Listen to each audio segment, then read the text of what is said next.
Now, restoring integrity to Australia's immigration system was no easy task, as you know, and keeping the borders secure and the immigration system intact is a very difficult task day in, day out. There are no easy choices here. We've seen what happens when you take the easy choices, when you try to demonstrate a superficial and public compassion, when you don't have the stomach for the hard work and the difficult decisions. That's what Labor and the Greens did back in 2008. We know it cost 1,200 lives as 800 boats and 50,000 people enriched the people smugglers on their way through, created chaos, were churned through detention and cost us, taxpayers, more than $10 billion.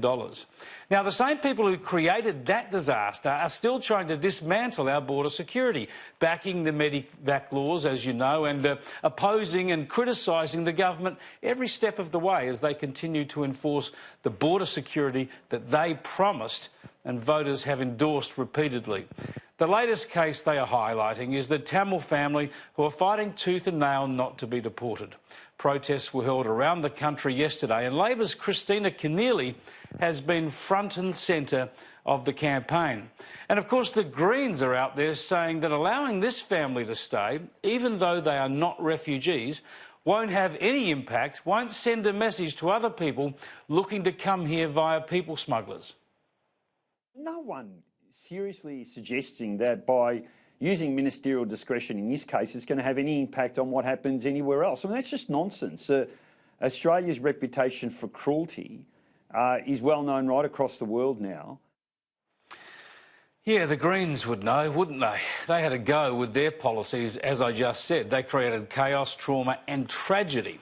And the Greens have learned nothing, and they accuse their own country of cruelty. They shame their own country with claims of cruelty when they are the ones with the prescription that would restart an illegal smuggling trade, lead to more deaths and detention and trauma, and push people without the money to pay people smugglers, people playing by the rules, push them further back in the queue.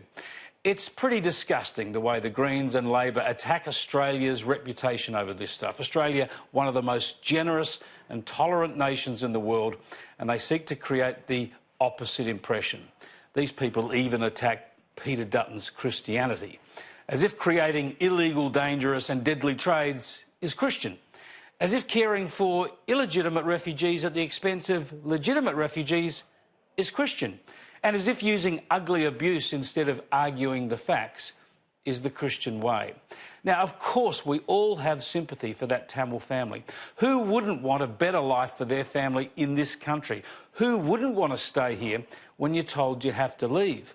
But they've been rescued and cared for by this country.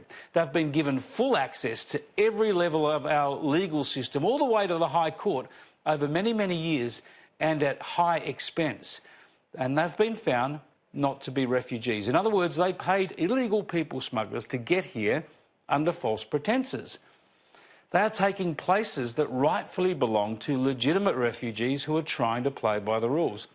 This is a tough area of national administration. This is why we have laws, and we expect governments to act with authority and consistency, not emotion.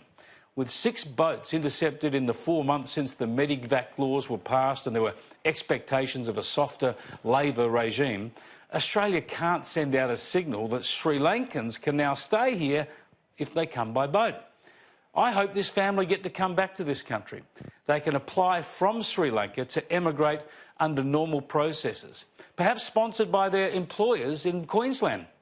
They've already received an advantage in this over other people because of their time in Australia. Some would say an unfair advantage. But if they can do that, at least they could come back here as legal immigrants, pick up where they left off without sending a dangerous signal to other people thinking about emulating their journey.